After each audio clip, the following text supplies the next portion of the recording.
Good morning, everyone. Good afternoon, good evening. Paul Trina here with Nathaniel Dodson. Day three. Day three, in it to win it. How you feeling, man? I feel great. I could do it another 3 days. Yeah, another 6 days. The way you produce videos, I'm not surprised. So certainly welcome you. Today's a little bit different, just so you know. We're going to have portfolio reviews, which is why you have the portfolio review tab right over there. And we'll be reviewing those in about 90 minutes. Also, we'll just be doing a random chat and win giveaway in about 30 minutes. But again, we have you for 2 hours. Jesus Ramirez is coming up after you.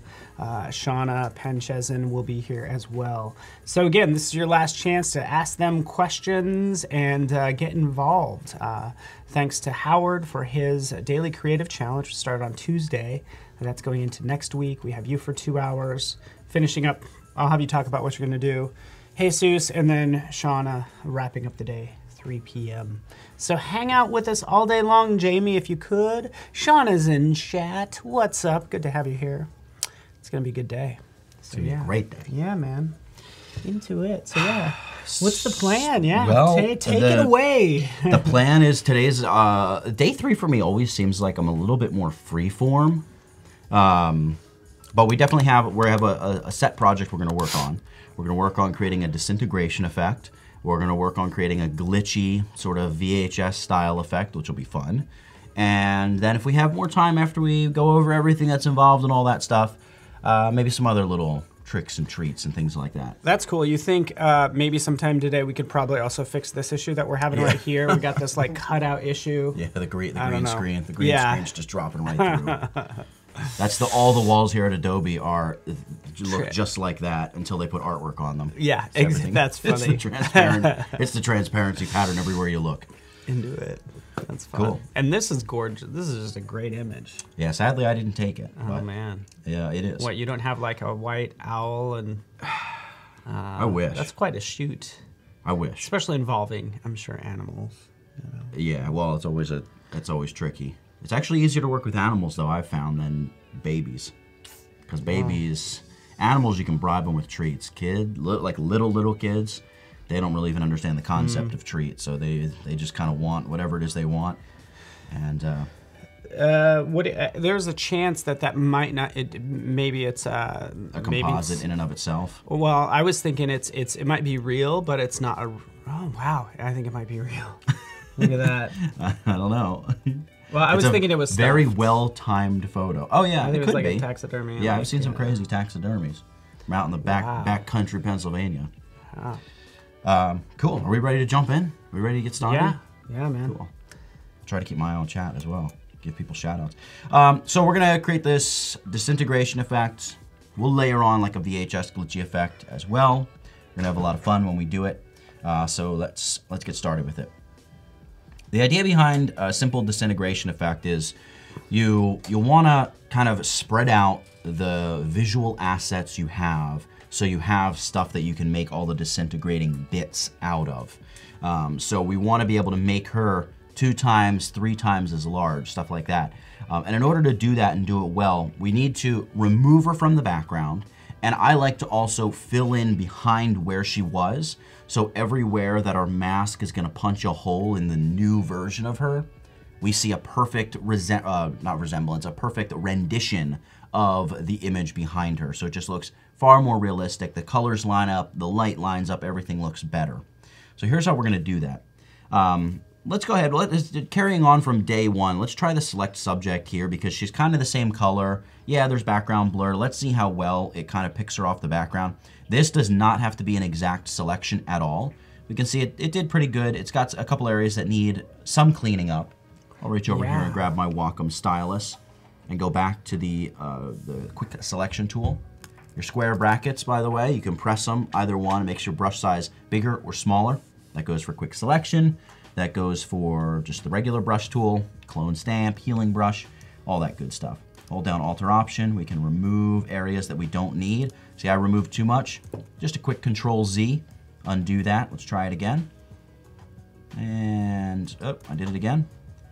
For something that's picky like that, we can reach over and grab our lasso tool, hold down Alt or Option, and just loop it right out of there. Does not have to be perfect. Yeah, is the idea to, like, I mean, guess when in doubt, are you grabbing less of your subject? Actually, a little bit more, a tiny bit more, because you'll see we'll take this and we'll expand the selection a little bit.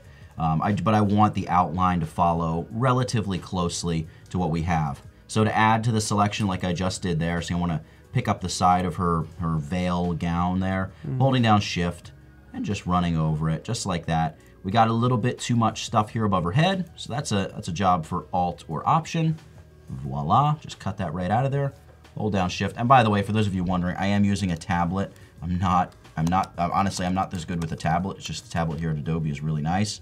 And a tablet is far, far easier to use for this kind of thing than your standard mouse, trackpad, you name it. There we go. And then just a quick look over. Everything else looks okay.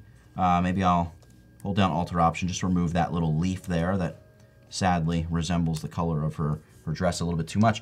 And now that we have this selection, we want to expand it, we want to push it out. There's a ton of different ways to do this. There's a lot of really cool kind of new selection-y stuff they have in the new content-aware fill that I'll probably touch on in a little bit, one of which is that expand contract button.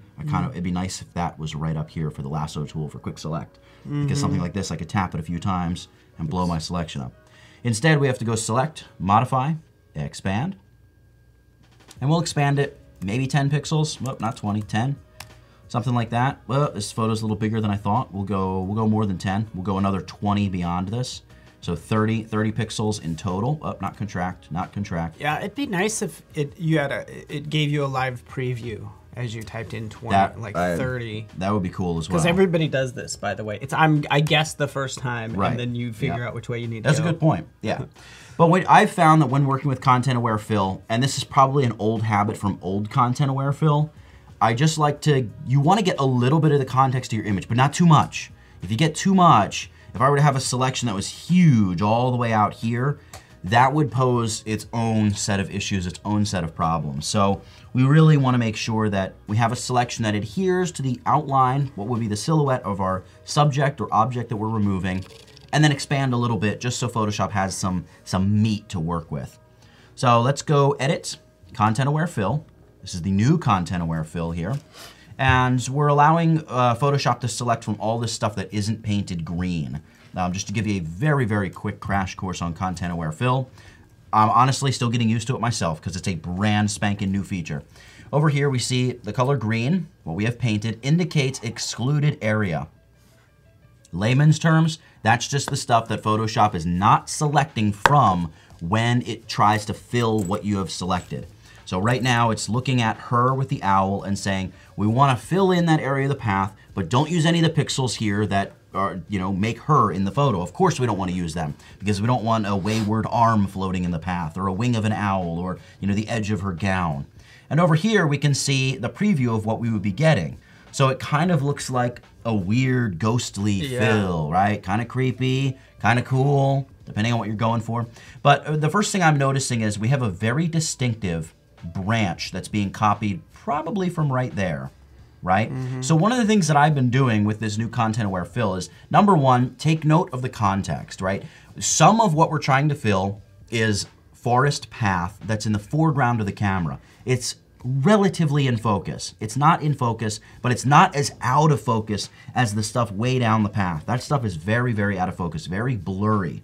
So up here at the top of our fill, we actually would like it if that could be a little more blurry. And down here at the bottom, we would like it if it could be a little more in focus. We'll see what we can do about that. Again, for an application like this, for the way we're going to use this, I should say, it doesn't matter that much because we just need the color. We just need it to kind of look good through this disintegration effect.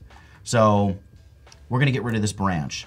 So I'm going to move my mouse over here. I've got the brush tool here. I'm going to use my bracket keys to make the brush a little smaller.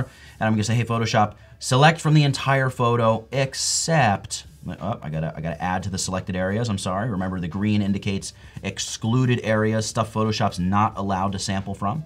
And watch what happens here in our preview.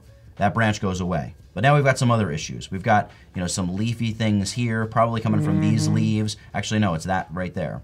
So I think what I'm gonna do is I'm gonna tell Photoshop, look, all of this stuff here in the foreground, it's a little bit too big, it's a little bit too in focus, not gonna work for us. So I'm gonna make my brush a bit bigger, and I'm gonna say, look, exclude all of like this from what you're allowed to sample. Don't give me any of that. And also over here, none of this. So use that part of the image and try to get me a better fill.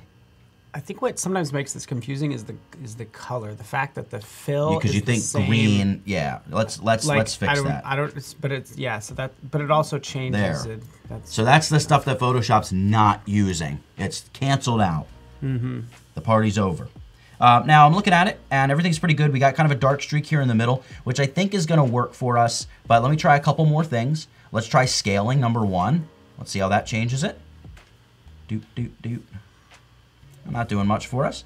We don't need any rotation adaptation. That's for a little bit of a different application. That help. I don't know. We can try to turn it on. But here for color adaptation, default is pretty good. High is pretty good. I've noticed that very high. I don't know if you've noticed this, Paul. Very high tends to make almost every time I use it, makes stuff kind of blurry, like almost like a blurred mess. Yeah. It's a little bit too much.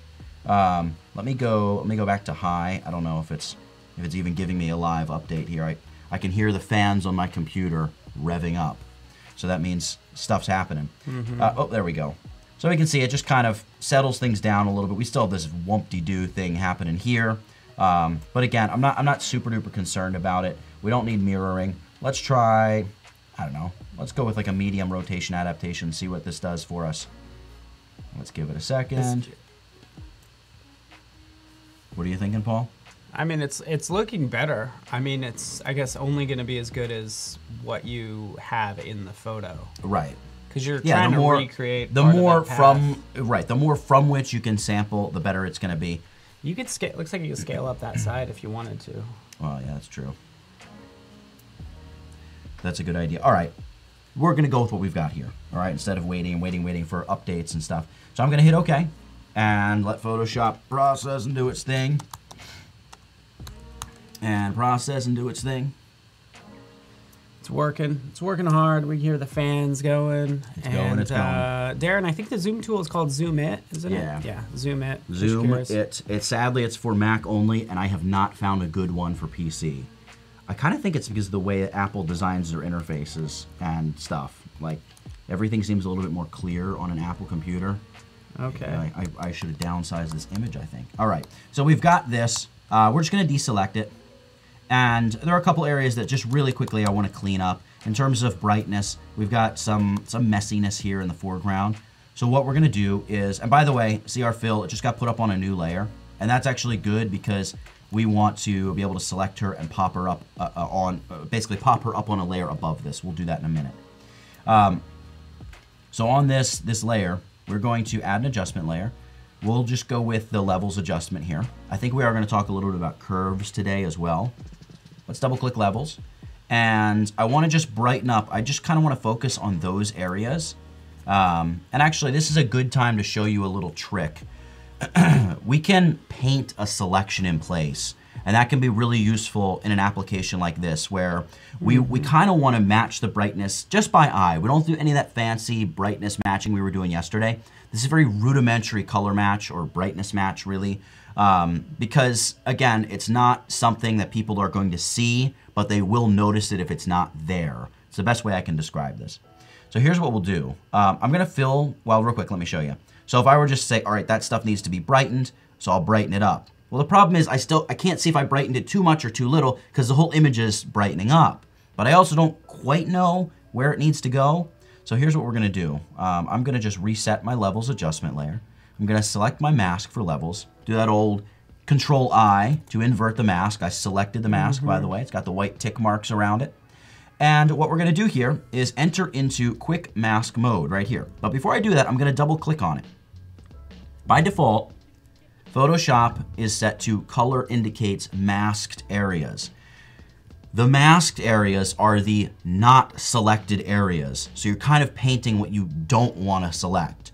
That never really made sense to me. It's hard for my mind to work that way. So I always change this to color indicates selected areas. The beauty of Photoshop is it's smart. If you change this, when you close Photoshop and reopen it, it's always going to be there for you. Now, in following what we did with content aware fill, I'm just going to paint with green, green indicating this is what we're selecting, and just an opacity of 50% so we can still see what's underneath. See how the layer has this weird green overlay? That means that we are in quick mask mode right here. By the way, the hotkey to get in and out of quick mask mode is just the letter Q. Q, Q, Q, Q, Q. We're gonna grab the brush tool, and you wanna paint with your foreground color set to black.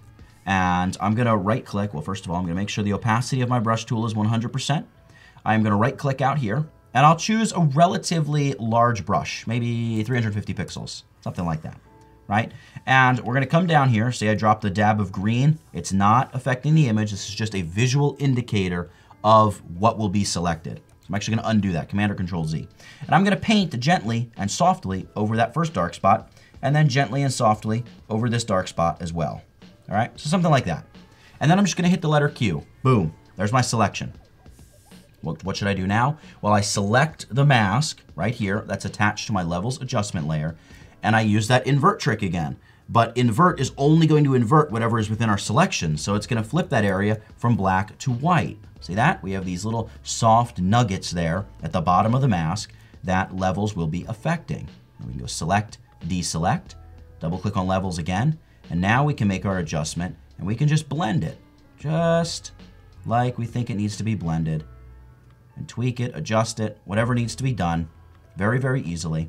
And there you go, we go from that to that. And if you wanna blend it with the outside pixels a little bit more, here's the beauty of a mask. Select the mask, filter, blur, Gaussian blur, excuse me, frog in my throat. And we'll go like, I don't know, 25 pixels, something like that. Blurring the mask, getting more or less of it, I guess. More of that transition period. So tell Photoshop, fade it from the full levels effect to absolutely no levels effect over a greater space within the photo. So you just have a smoother look. And I'm just watching my mask over there. Let me try like 100. You can see there at 100, we've got a really nice blurred, very soft selection. Hit OK. And again, there's before, there's after. So does that, hopefully that makes sense to everybody. You're using quick mask because that allowed you to paint a selection. To me, quick mask should be named like selection painting tool or something, or select with the brush, because you're not actually creating a mask in quick mask mode. You're creating a selection that does not have to be used with a mask. You could paint the selection, right? I could say, whoop, I don't need the weather. I could say, let's bring up another photo really, really quick. Let's go back to the model who we changed her eye color back on day one, right? I hit the letter Q, and watch this little icon right here, right? I hit the letter Q, bang. Quick mask mode turns on. Fills in. I can say, all right, I want to select her face, just like that. Hit the letter Q, I've got her face. Then I could say Command or Control J, pop her face up onto a new layer. Whoa, creepy, right? But we're gonna make it cool. Here's what we're gonna do. We would select that layer, and we would just do our high pass thing. Image, adjustments, desaturate. It's kind of creepy again. Filter, other, high pass. And we could just, we'll go with 3. And we just set this to like soft light. So I'm just gonna go down, set it to soft light, and we've sharpened her face, and it fades perfectly off the edges into the rest of the image, right? Can you see that? Can you see that? There's with sharpening, there's no sharpening. This with is sharpening, an no awesome sharpening. trick that you've shown a couple times, and I absolutely love it. Yeah, so is it pretty common? Yeah, for a lot of global retouching, global sharpening when you want to sharpen the whole image. It's stuff that a lot of different photographers use. But this is how you take that global effect, and you can use something like quick mask, because maybe a lot of times, not even maybe, but very often in photos you shoot, the sharpening that should be applied to somebody's face is different than the sharpening that even their hair needs, or that their shirt needs, or that their pants need, or that the background needs, or maybe they're leaning up against a Ferrari. That is going to be sharpened a little bit differently than the fine details on somebody's face, or the fine detail on somebody's hair, or that denim pattern that they have on their Canadian tuxedo, or whatever it may be. So doing something like this allows you to quickly break out chunks of your image. And the beauty, the really, really nice thing about it is the fact that all of the edges are blurred. So it automatically just drifts back and blends into the rest of the image seamlessly, right? If I were to do something like quick mask, create a big soft selection around her eye, hit Q, Command or Control J to pop her eye up onto a new layer, I could nearly move the eyeball up into her forehead and see how it all just like fades back. Maybe I would need to downsize it a little bit. And she has sort of a third eye in the middle of her forehead and a little bit more blurring around some of the edges, maybe take the eyebrow away. But that soft edge selection very quickly allows you to do stuff that like automatically is blending back into your scene. But and so you, before you went to high pass, just to kind of recap, to get the, was it an emboss? What was it? What did you use? I desaturated the layer. So I desaturated it, and then I applied high pass. You applied, okay. You actually don't even really need to desaturate. I just do it because sometimes there's like some color fringing that's introduced, and with a black and white image, you're not gonna get that. You can just take the layer and go right to high pass if you want, and almost all the time it'll work perfect. It's just one of those things, I do it a lot, and it just is the same thing every time. So I'm always desaturate, high pass, and then set the soft light or overlay. So that, my friends, is part of the power of the quick mask tool. Again, maybe not as accurately named as I would like, but hey, the tool function is the same, and it's pretty nice. And that's good. So if you find yourself reaching for like the sharpen tool, think of because the sharpen tool, you can shut that high pass layer off. You can shut off that kind of sharpening. It's non-destructive. It's sharpening that's layered on after the fact. Even if you're used to just going filter, sharpen, sharpen, or even smart sharpen, that stuff is just baked right into your image. So if you come back in 3 years and you got a beautiful photo of like a rhinoceros in Botswana, and you at the time were a sharpening fanatic, and you just over sharpened the living daylights out of this photo, and 3 years later you kind of come around to it and you've corrected the error in your ways, you can go back and say, oh, I need to readjust this photo, reduce that sharpening a little bit. It's a 5-minute adjustment. You reattach it to your portfolio, and you have a beautifully updated photo. And it's all there because when you constructed your PSD, when you were retouching the photo, you used non-destructive techniques like popping up high pass onto a new layer. You could also use smart sharpening on a smart object, but again, as I've reiterated ad nauseum over the course of this 3-day live stream, we're not really getting into smart objects. Desaturating it really, it makes a difference, right? Yeah, it did. I just did it, and it definitely helps. Yeah. So it's also, if you go up with high pass, if you go up with that to something like 15 or 20, and you set that to soft light, it gives a strong mid-tone punch to your image, not wholly unlike the clarity slider in Lightroom or in the Camera Raw editor. So a lot of stuff there to kind of digest. And if we could take a break real fast, we did a challenge the past 2 days. So we picked our winner from yesterday, which is all about creating a postcard of a place. Really could be any place. I almost did a tutorial like this, putting text in the skyline of a city. I love it. So congratulations to Wendy Martinez. You have won. We reviewed this one yesterday, but this is our winner for the challenge yesterday, which is making a postcard. And again, I like this. Kind of doing some in and out. That's always really fun. Yep. And gotta love Toronto. Yeah, beautiful city. Yeah, it's awesome. And the CN Tower, right there. Boom, can't miss it. Air and then I like Center. these little details, like some of this. Yeah, the ribbon. I like the ribbon. It's kind of fun. Yeah, very into cool. it. So Wendy, and the color treatment too is like add a little bit more grain to it, and you would think it's from the 70s almost. Yeah, right. It's like very film style-y. A little retro. Yeah. I dig it. Very into it. Congratulations again to Wendy Martinez. She wins Creative Cloud for a year. Woo. So, big prize. We want to congratulate you. I don't know if she is here, but we'll get in touch with her. And we do these usually on like Tuesdays and Wednesdays. Today is Portfolio Review Day, so check out that tab and submit your portfolio. Portfolio review. Yeah. That's going to be fun. Yeah. I'm very gentle. That's in about an hour, which is going to be really awesome. I think you're just really good at pointing out things and what works and what doesn't usually. Right. It's really awesome.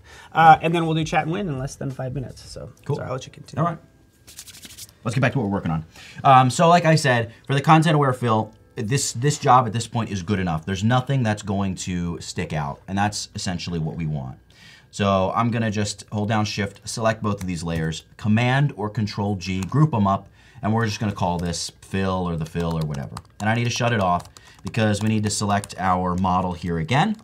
Let's go to our quick select tool. We're gonna go back and do that select subject thing. I probably should have saved the selection before. That would have been, you know, thinking ahead, but I'm not really known for thinking ahead much. I'm gonna zoom in on this. And once again, we're just gonna pick this stuff up real fast. In fact, I'm just gonna use the lasso tool because this does not at all have to be perfect. It just has to be good enough. We're gonna jump into probably into select and mask as well, I'm thinking. Is she from like Game of Thrones or? I feel like she has kind of like an Egyptian vibe, like Cleopatra, excuse me. But you never really see renditions of Cleopatra wearing anything that even resembles gray or gray blue, because Egypt is always portrayed as such a warm land that's always like yellow. Yeah. You know, think Lawrence of Arabia, these very warm tones, which is probably, you know, more accurate considering the fact that it's Egypt and it's well, you got the Nile River and a lot of desert. There we go. Clean it up, and then just Alter Option. Knock out that little wing, and then we have this action over here. I don't think we need to really be concerned about that, but we'll see. We'll adjust if we do. This is really tough, though, like in terms of if you were to pull her out and put her in a sand dune, for instance. Oh, exactly. I mean, there's some, yeah, exactly. There's some translucence down here. Let me move over here. There's some translucence right here. So that's difficult, even back through there. And there are tricks to selecting glass and very see-through objects in Photoshop. With the help of blend modes, they can help a lot. So we're going to enter select a mask here, see if we can just refine the edges a little bit. Right, there's a little bit of messy stuff down here. We really don't need to be too concerned with how perfect it is. In fact, if we shift the edge to just expand the whole selection just a little bit, that'll probably be great for us. Because again, we're not moving her to another scene, so all that ambient light around her is going to remain the same. So the edges do not have to be perfect. They just have to be good enough for what we're going to do in our next step. So I'm just shifting the edge plus 33%, or wherever. I could have gone plus 100%. And it's just going to pull the selection edges out a little bit. And that's fine. You can see here if I go negative, it's going to kind of push them in a little. So I'll just push them out, excuse me, and we're not missing anything. Whoop. There we go. And I want to output this as a selection. I'll show you why here. Because we are going to pop her up onto her own layer. So I'm going to go Command or Control J, or I'm going to go Layer, New, Layer via Copy. So it's the same thing. Command or Control J, just bam, it's going to duplicate either your whole layer, or if you have a selection, it's just going to duplicate the stuff within that selection. So you can see now we have her here on her own layer, ready to do whatever. We could have her flying through the clouds, you know, with her owl in hand. What we need to do, though, obviously, is move her up above the little layer group. So you can just drag that layer right up, and there we go. Now, if I turn on Phil, Phil is behind her. She's in front of Phil. Things are looking good. Yeah, who's Phil? Who's this Phil guy, and what does he want? What I want to do now is liquefy her, see how that looks, and see, just kind of see how it looks, I guess. So what I'm going to do is I'm gonna duplicate this selection just in case we need to go back and get her totally preserved, totally normal again. I'm going to name this model, and we are, excuse me, going to right-click and say Convert to Smart Object. There we have it. And I'm going to go Filter, Filter, Liquefy. So we're working on a smart object, and we're going to liquefy this. Now, what I want to do here is I want to work with the, I believe it's called the Forward Warp tool. Yeah, the Forward Warp tool. It's kind of like the smudge tool, but on steroids. The size of about 1500 is fine. Typically with this tool, you want it to be much larger than the area you're looking to liquefy, right? So if you're liquefying, it's really popular for noses, for maybe making somebody's arm bigger or smaller, reshaping a face a little bit, although there are face liquefy features now built right in. The main thing that I'm concerned about here is the density. The density is kind of the strength. How much is it going to allow me to pull? Versus if it was a very low density, it would be, you know, just a ton of going back and forth. So we're gonna pump up the density, and we're just gonna drag her over like so. I don't even know what you're doing right now. Like, I'm curious. But also, it's time for Chat and Win, so you're gonna get back to that. We're gonna get back to it. We're gonna get back to it. Fantastic. It's just like fascinating what we're doing here. So yeah, welcome everybody. We're diving into Chat and Win right now.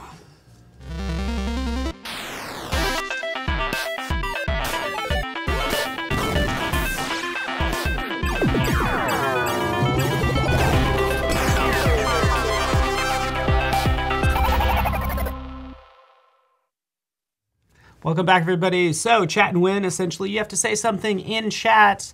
Your favorite Photoshop feature, or really anything. It could be hi, yay. The banana tool. The banana tool, exactly. But yes, we just need to make sure there's a real human at the end of your keyboard, and we'll pull a winner at random, and they will win free stickers, 100 stickers, in fact. Just for fun, just to say thank you for joining us today. Yes. I'm like hypnotized by all the comments going up. Burnt toast. I'm into the random ones. Masks. Beep boop. High pass Howdy. in 3D. Pop. Make it pop. Pick Bot, me. bot Hello. pick me. All right. Temiteo. Congratulations, Temiteo Precious. You are our winner of Chat and Win. So you will get 100 stickers from Sticker Mule, die cut stickers, and yeah, it's pretty fantastic. We'll contact you through Behance, but basically you can make your own custom stickers, and really everybody's a winner because you can use this URL and get easily 10 custom stickers for $1, which is Very cool stickers. You spent more on coffee today than it would cost you to make 10 stickers, and really just load up that laptop with stickers. I'm thinking about using the link when I get home. Yeah, because you do. I mean, you do Illustrator stuff. I usually think of Illustrator as a good use case for. If you have really like a nice isolated piece of artwork, or you see like at sporting games, kids hold up the heads of different players. Oh. You could take like your favorite basketball player, superimpose his head. Slap that sticker on your face. As long as you're not selling it, I don't think there are any copyright issues. Slap that sticker on the front of your laptop. Yeah, into All right. it. So congratulations. So, all right. So we're doing some liquefaction. I think it's just liquefaction. And I'm sorry, I must have missed a part. But why are you doing this? I'm gonna. Oh, it's you. a cliffhanger. Good, you have not explained. Good. So we're just gonna stretch her out. Remember, I said at the beginning of the video, we're just looking to. Ooh, that's kind of scary. We're just looking to create content.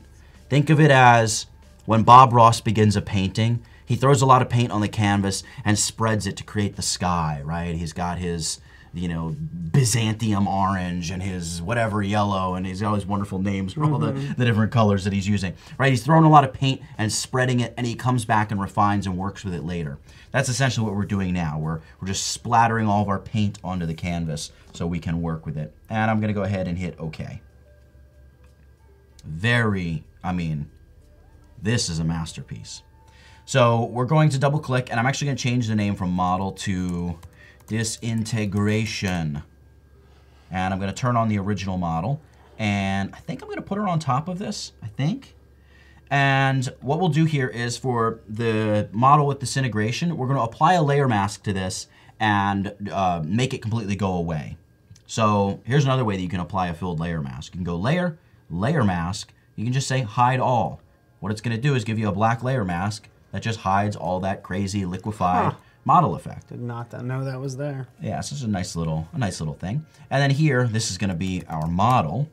We're going to apply a regular, non-filled layer mask. So we can just go layer, layer mask, reveal all. There we go. To quote Ricardo, make sure the model's not in the room when you're liquefying their face like that. Exactly. So I usually do it live during the photo shoot just to show them. Yeah, just like one trick that I do just use to show them who to not mess with. If we get a really, really bad, unflattering picture, like one of those kind of pictures, I'll bring that one up on the monitor and say we're printing that one out and hanging it right there in the studio. Or not just like you're just working on it. Like, Usually people get the joke, but I have had people that are like, are you really? Like, well, now that you've mentioned it, I have to. All right, so what we're gonna do now, let me just show you something here if I can find it real quick. So I've got some goodies here. Now they're not necessarily goodies that I can share with you, but they're goodies that you can go out and find. Oh yeah. Disintegration and dispersion brushes. Really, your one Google search away from finding so many free Photoshop brushes. Half of me kind of wants Adobe to do something like Typekit, Adobe fonts for brushes. Wouldn't that be cool? you have like a library or a resource pool of some Yeah, free brushes. That would be. But anyway, there's a lot of websites where you can get free brushes, and there are a lot of people who offer them on their blogs and things like that. Or even if you're going to pay for them, there's really nice brushes you can get if you pay for them. But anyway, these are free brushes. There's a website called Brush Easy. That's really nice. It's probably the first one that pops up if you Google it. You're exactly right. That's exactly what it is. That's where Paul is right now. And just type in disintegration or dispersion, something like that, and there's so many brush packs. I mean, you can see this is free disintegration Photoshop brushes number 17. So there's 16 others, and there's probably another 10 after this. We want to load these into Photoshop, and you can load a brush into Photoshop by bringing up your brush tool. And let's just open our brush panel all together, window, brushes. And over here, actually, if I scroll down to the bottom, I already brought these disintegration brushes in. Let me just delete them and re-bring them in or re-import them. Probably be a nicer way to say that. You come up here to the little hamburger menu, and you go import brushes. And we'll go with, give me the dispersion ones. Voila, dispersion brushes number 1. I can open it up. And I got a bunch of dispersion brushes. They don't look special, but they are. Let's close that, and let's go import brushes and the disintegration brushes. Voila, free disintegration Photoshop brushes. I know what you're doing now. So let's use the disintegration brushes first. Pretty big, too big. So let's go, we can see here, whoop, let me redo. And it's always kind of tricky to tell what it is, since you're not really going to use it that way, are you? I believe there's a way that you can set it to a thumbnail so it just shows one stamp of the brush. It's probably up here under this menu, but maybe brush tip instead of brush stroke. Brush tip like will that. will also give you the little. So yeah, exactly. Icon. There you go. You get like a little preview of it there. So what we'll do is we'll select this one, and instead of 2,500 pixels for the size, I don't know, let's reduce it to like 1,000 maybe. Yeah, probably something like that.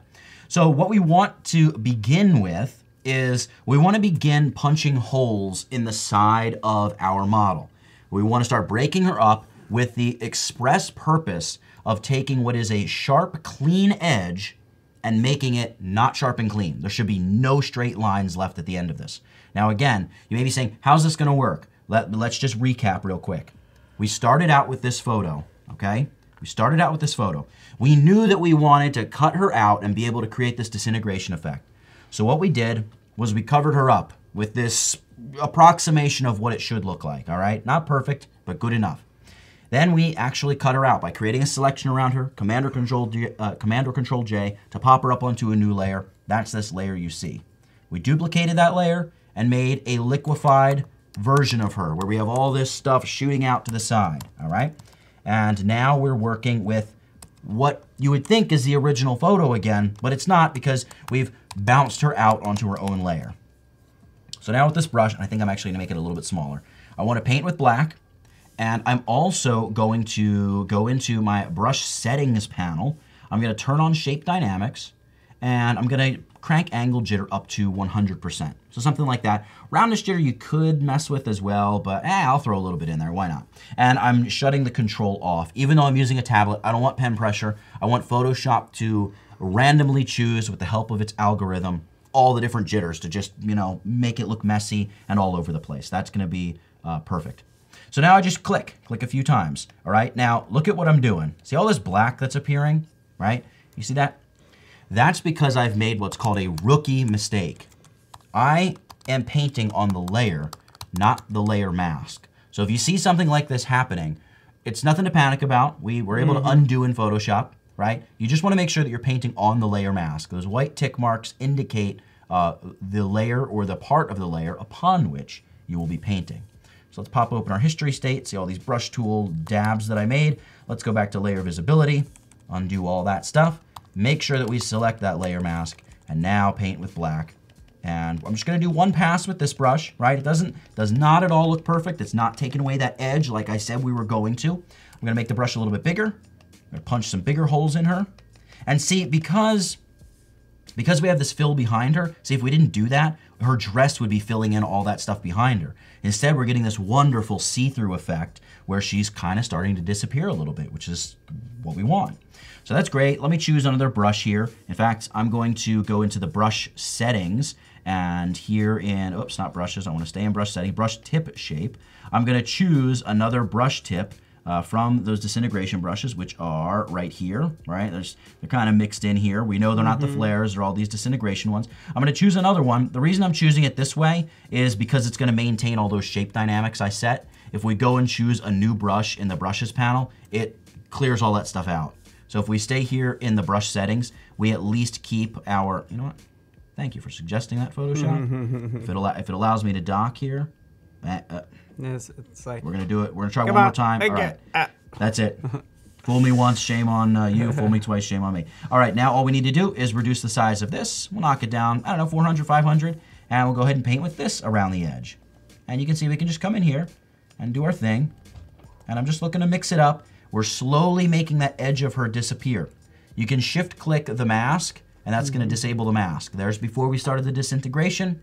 Here it is now. So we're getting close. There's still a little bit too much definition along that edge. And I think what I want to do is work with a much bigger brush. Let's go 1250, and we'll do some big boppers here where we really knock out some big chunks of her, right? You can see how much bigger these bits that we're cutting out are as opposed to the dusty little things that we were doing. All right, great. Let's choose another brush tip shape here. Let's maybe go with this. I'm going to reduce this down a bit smaller. And what I'm going to do, I'm going to very specifically focus here on the edges. And I'm almost going to paint back and forth a little bit just to really make sure I'm breaking that up. All right. And you're just clicking, right? You're not actually. Yes, I'm clicking multiple times. And just looking to break it down. If there's a tiny bit of line left, it probably won't be noticeable. You know what'd be nice too? Do you ever think about like following the curve of like, say, her neck or something like that? Or you know, yeah, you could. You could come in and get rid of the hair on this side. We could try something like that. Paul, this is why I like you. I want the suggestions. Yeah, that's great. So we'll make the brush a little bit bigger here. I'm going to knock out a couple more bits. With something like this, love it. You really see that brush. Right, Look exactly. at how cool that looks. All those little pieces that are flying away. Something like this where her face and the owl are probably like co-focal points. Her face probably a little bit more of a focal point than the owl. Your eyes are going to look at her face and the owl, right? So we want to make sure that we don't really do a lot of damage to them. Like that is probably a bit too much damage. Now you may be tempted, oh, I can grab a big soft edge brush and go in and paint with white, right? I can paint with white with a big soft edge brush. If I can find a soft edge brush, I can come in here and just paint, not with black, with white, and make all that go away. But the problem is you're reintroducing straight lines. Yeah. We really, really don't want to do that. So if we see an area like this, I'm gonna find my disintegration brushes here. We just want to work with a small concentrated brush, and just now this, I'm not dabbing. I'm painting over her face, just kind of clicking and dragging, and then dabbing to clean up the edges a little bit. And you can very quickly clean something up like that. So just know kind of what you're working with, and you'll be able to do a lot. I'm going to just hit the letter X to flip my foreground and background color once my brush stops. I wonder if this has become a little bit more popular because of an Infinity War, and maybe I'm giving it too much credit. Yeah, I've seen some people, yeah, probably. I mean, like as soon as it came out, you know, people, I'm sure somebody did a Photoshop tutorial on, oh yeah, well, you know, 100%. We got some lines down here, but I think that's just that's another part of her dress. But I think I'm still going to, let's make, really big fragmentation here. We'll click maybe once, maybe twice with something like this, and I'm making it too small because the brush is massive, so the response is not the fastest. Just a lot going on there. Yeah, because it's... All right, something like that. I mean, look at how many little pieces. And Photoshop is matriculating and twisting and turning these pieces every which way each time I click. All right, so there we go, something like that. Let me add, there we go, something like that. Cool, so we can see there's before and there's after, all right? So we've got her disintegrating, but now is where we... She's okay with it. She foresaw this, exactly. This is why she came to this spot in the forest, was because she sort of teleports away, well, disintegrates and teleports and then remanifests herself elsewhere. So I've learned I'm not going to work right on the layer. I'm going to make sure I select the layer mask. And here, instead of painting with black, remember black on a mask hides whatever's on the layer. We're going to paint with white, of course. So I just need to flip my foreground and background colors. And we're going to do the opposite. So we're going to start clicking and building out the effect that's shooting away from her. Now, something to think about is, generally speaking, when you, like if you watch a firework go up into the air, boom, it detonates, and the biggest, brightest parts tend to travel the least distance. They stay the closest. I guess they're heavier, they burn out, and little pieces end up shooting very far away. So you got these little pieces that explode way out. There's always like the dust on the fringes, the absolute smallest bits. But the biggest pieces are very close to the initial detonation of the firework, the explosion. So we're gonna kind of think about that as we do this disintegration, where the pieces that we're making close to her, they're gonna be pretty big. And as it gets further away from her, they're gonna get smaller. And it's also up to you, how would you like your disintegration pattern to go? Would you like something that is like, hold on here, I'm just gonna change things up a little bit. Actually, blue, the image is blue, so we don't wanna do that. No, well, go ahead. By the way, just real fast, I know people are mentioning Substance Painter, which is, so Adobe basically recently acquired a company, Algorithmic is the name. Just check out Substance Painter. It's awesome. Basically like painting on a 3D model. So it means exciting things for Adobe since we acquired this company. Yeah. That's what they're referencing. And 3D has always be, been expanding in Photoshop. Like when you see some of this stuff, you're gonna be like, yeah, I want to do that. Right. I can see you being like, Right. I mean, you're just gonna get inspired by what you see as you do the Substance search. Painter, check it out. I'll 100% check it out. I honestly don't know much about it. Yeah. So do we want her to disintegrate and move upward away from herself like that, right? Would we prefer that she disintegrate kind of down and away, right, like that? Do we just want her to disintegrate straight to the side, right? Maybe you're doing something where the bottom of her is disintegrating, so she's disintegrating out in a pattern like this, right? And then your transition section is like right here in her midsection where there's tons of disintegration out here and not very much disintegration up here, right? So you'd have this wonderful thing where it's like she's disintegrating from the ground up, right? So it just depends. You know, you can do some sketches, you can play around with it. For my purposes, I think I'm gonna do a little bit more of this kind of thing where she's disintegrating up and out, right? And what I'm talking about is all the particles here, right? These will be our big particles. These will be kind of medium particles. These will be small particles. And then there might be some stuff out here, some like little tiny baby particles. In fact, let's keep this overlay just to keep ourselves doing what we just said we were gonna do. So now that overlay, by the way, is up here on this layer. So we're not even touching it. I'm gonna select my mask and I'm gonna grab one of the diffusion brushes again. There's so many brushes in here. I'm digging, and I'm sure I don't have a lot of brushes compared to some of the real painters. All right, I'm gonna make this brush a little bit smaller. Maybe we'll take it to 1800 pixels in size right there.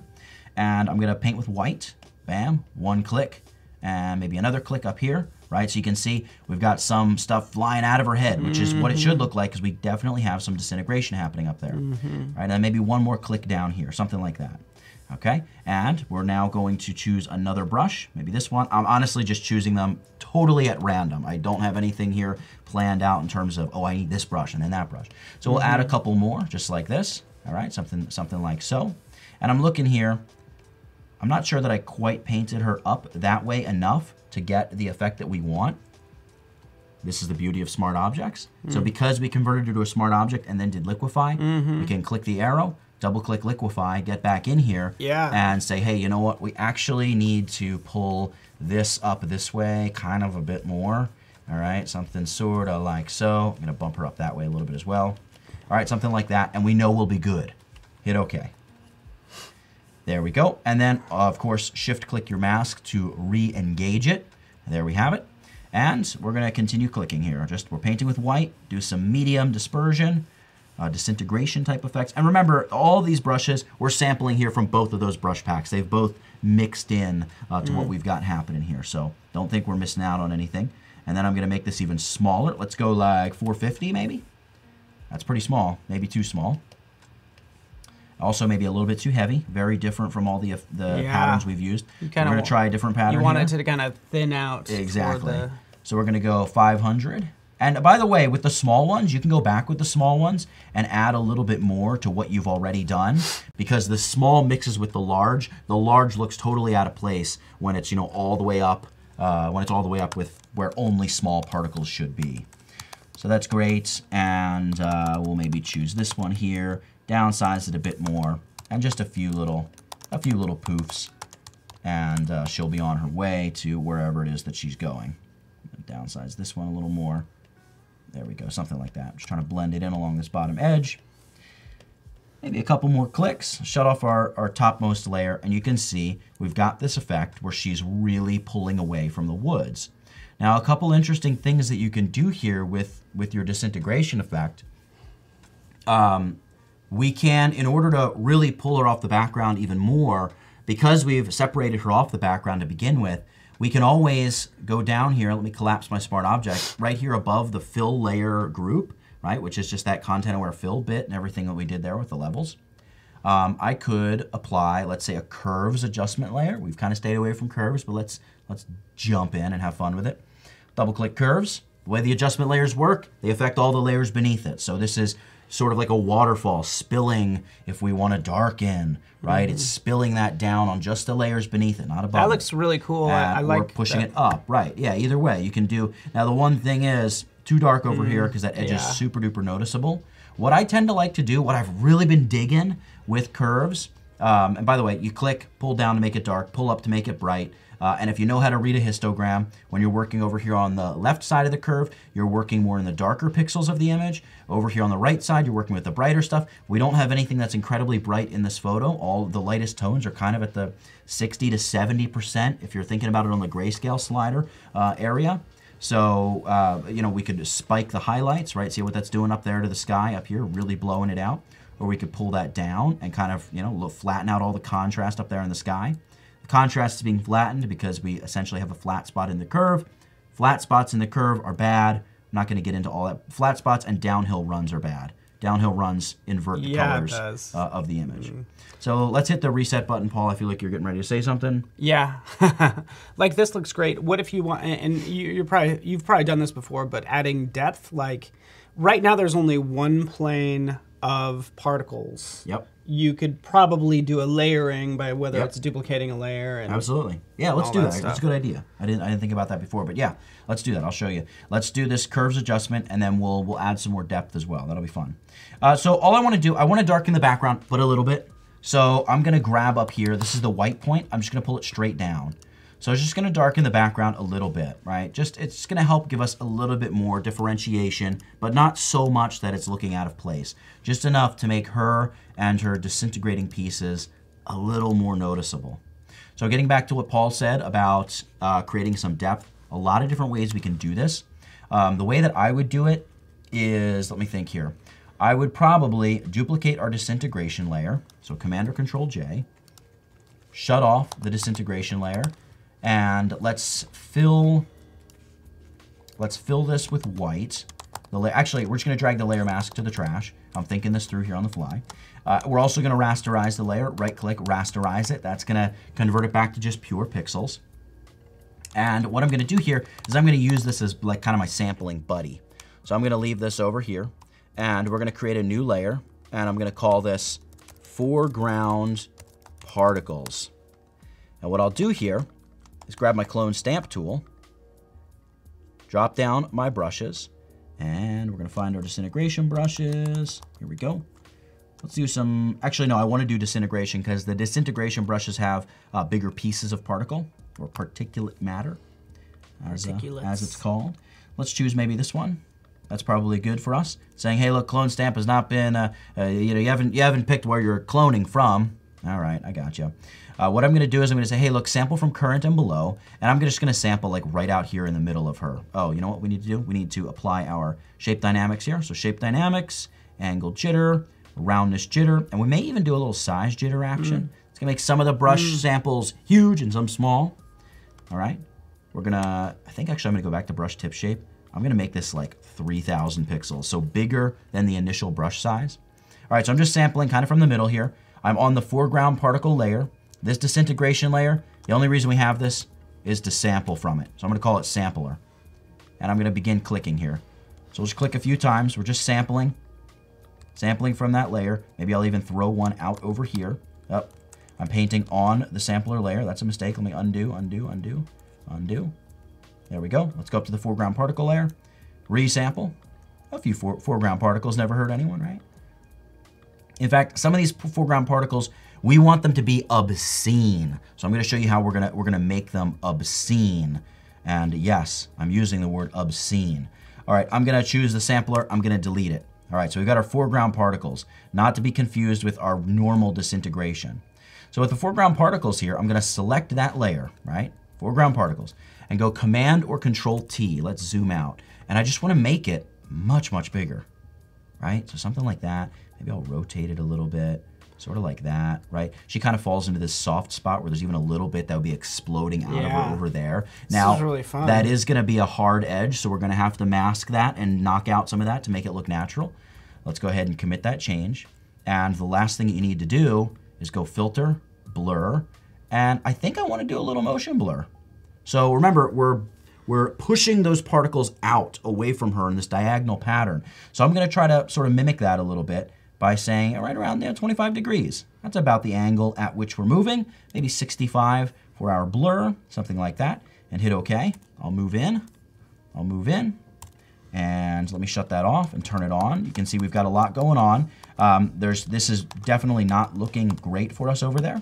So let's apply a layer mask, new layer mask.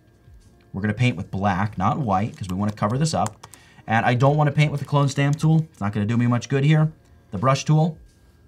And we need to make the brush big. So we need another big twisting brush with big chunks in it. All right, that's great. And let me make sure that my shape dynamics is still on, which it's not. Shape dynamics, and we're just going to crank up the angle jitter. Close down brush settings. And let me make the brush a little bit smaller, I guess. And we're just going to come in here and paint a couple times. And we'll clean out some of the stuff where I think it needs to be cleaned out. And I know what you're thinking. You have these wonderful soft, you got all this soft stuff, and now you're just adding these really hard edge mask edges to it, right? You got all this like crunchy stuff added to it. Have no fear, my friend. We can Alt-Option click the mask, and yes, it is a bunch of hard edges. But we have something called a Gaussian blur. So we can go blur, Gaussian blur, and blur this not 100 pixels, maybe like 5, maybe 9, something like that. That'll knock out enough to make it look natural. Alt-Option click the mask again, and we can see there's before, there's after. So it just makes it super duper natural looking. We add the other disintegration, and probably on top of that, we may want to change this. So I'm going to select the layer. We might want to change this to like a color. Color dodge is a little too much. We want to do something that really makes it look noticeable in the foreground, because right now it's not nearly as noticeable as I would like. I may even take this and make it even bigger. Command or Control T. Let's make it, we said obscene, right? I want obscene. Here we go. Something. I'm just looking for what looks like it'll fit for us. I'm going to commit that change. Now this is going to make the file size giant, 245 megabytes, and we go to 1.19 gigabytes. The way to combat that, select the layer, select all. And by the way, the reason it's doing that is because we have all of this information out here. This image is already 5,472 pixels across, and we have now made a piece of artwork that is like 12 of these images. So it's just a lot of information. It might be like, oh, it's just a brush stroke, but it's a huge brush stroke. Yeah, and you got this from Adobe Stock? Yep, all this is from Adobe Stock. So feel free, if you're watching, like you could do this exact same thing with the exact same photo. Yep. Just do a search on that, which is somebody mentioned the file name. Right, yeah. It's just wonderfully long, very descriptive file names with all the keywords. All right, we're gonna just get out of free transform. What I want to do is go select all, and then just go layer, new layer via copy. And what that's doing is it's just copying up that chunk. So with this new particles layer, if I hit Command or Control T, see we've only saved the bit over the image. All right, now watch this. We will duplicate our mask up. Hold down Alt-Option, duplicate the mask up. And now, also watch, we're at 1.4 gigabytes, wow. gigabytes in file size. Let's select the foreground particles layer and delete it. Oh yeah, 467 megabytes. Still big, but it's not 1.5 gigabytes big. So we've just added all of this foreground stuff. Okay, so she's sort of in this swirl. It almost maybe looks a little snowstormy, but again, you can tweak and adjust it. You can make it big, you can make it small. You can, honestly, multiple layers of this. Stuff that's way up in the foreground. You know, you can, if we create a new layer here, by the way, new layer icon right there, and we say like very foreground, you could do something like right click and just go with a big old soft edge brush. And let's paint with white here, white my foreground color. I need it to be bigger than 500. Let's go 5,000. Oh yeah, right? we're getting big. And we can say like, I want some kind of particle like up here, right? So I want it to almost look like we're looking through something. Maybe I'll squish the brush down a little bit. Well, I don't really need to turn it. I want to squish it. There we go. And then I'll grab the arrow and say, give me a sort of flat brush, but not perfectly flat. And we want to do another little thing there. And maybe over here, there's a little peak. And then I would set this to something like, I don't know, overlay, right? So you're just doing something where you're introducing, something's going on in the foreground, we can't quite tell. Maybe it should be more like color dodge or screen. I don't know. Again, you can spend time playing with it. I want to see more of that fade, but I also want it to inherit the blue. I guess really what we should do is set it to screen and then go, let me get rid of this giant brush. Image, adjustments, hue saturation. We're on the very foreground layer. Tick on colorize. And because the object is white, you want to darken it first.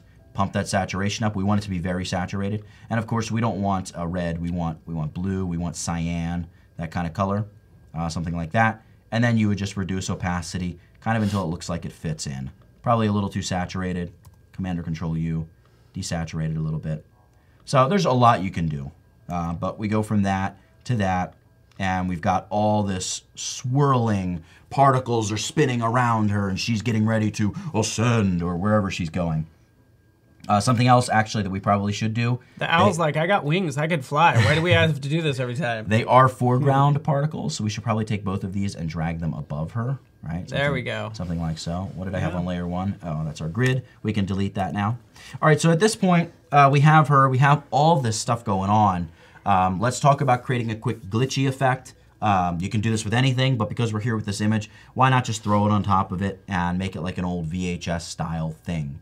I'll unlock my background layer here. I'm going to hold down Shift, select all the layers, hit Command or Control G. By the way, that's layer, and there it is, group layers. I always use the hotkey, Command or Control G. Yeah. And we'll so call when you this find it in the menu, I'm like, original. oh, that's where it exists. Yeah, right. Well, a lot of times that's why when I open a menu, I'm searching for a second. I know, you did that earlier. I was like, I didn't know. That's where that is in the menu. It just... So we can duplicate this group. Let's drag it and drop it on the new layer icon. Give it a second, give it a second. It's a big image. And we're just gonna right click on the group and choose Merge Group. Now you may be saying, you could use that fancy hotkey you used yesterday, Command Shift Option E, and merge all to a new layer. You're right. I'm just showing you different ways to do the stuff. All right, so let's call this glitch effect. And we're gonna apply it kind of destructively. Well, no, we don't have to just apply it destructively. Right click on the layer, choose Convert to Smart Object. By the way, you can also say Filter, Convert for Smart Filters. Does the same thing. So that to enable re-editable smart filters, it's gonna be converted into a smart object. Okay, thank you, Photoshop, that's what I want. And now that we have this, we're going to go Filter. No, we're not gonna go Filter. We're gonna duplicate this. So Command or Control J. Really, the bottom layer doesn't have to be much of anything. All right, so we're gonna take the glitch layer. I'm shutting off the top layer for now. That's there, we'll get to that later. So with this glitch layer, we are going to double click or go layer, layer style blending options. So if you click out here in the blank part of the layer, that's what you're gonna get. And I want to do a little something here. I want to shut off the green and blue channels. So we're gonna shut off the green and blue channels for this layer. It's as simple as unchecking them. Anybody can do it, really. And I'll hit OK. What happened? Well, nothing happened. But what happens if I take the layer with my move tool and just move it slightly off kilter? You see that? You see that like blue cyan effect we're getting, right? That is courtesy of this layer that we just created, right? Something else you can do, zoom out, and we can hit Command or Control T and make this layer just slightly larger, just slightly offset.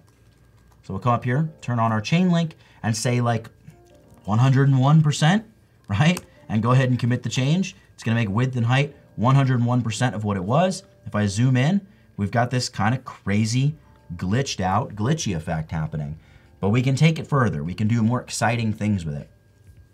With this smart object, let's go filter.